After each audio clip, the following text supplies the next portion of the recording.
بسم الله الرحمن الرحيم. وعن عبد الله بن حنطب رضي الله عنه أن النبي صلى الله عليه وسلم رأى أبا بكر وعمر فقال هذان السمع والبصر.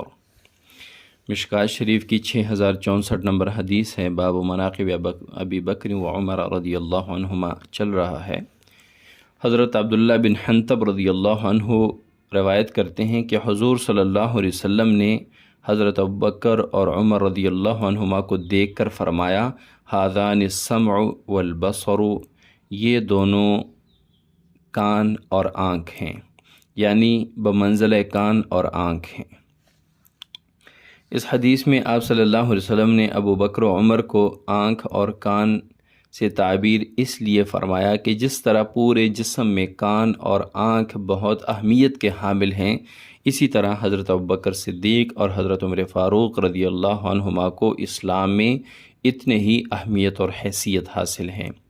یا دوسرا مطلب یہ ہو سکتا ہے کہ حضور صلی اللہ علیہ وسلم نے فرمایا کہ یہ دونوں میرے کان اور آنکھ ہیں، میں ان کے ذریعے دیکھتا اور سنتا ہوں، یہ میرے وزیر اور مشیر ہیں۔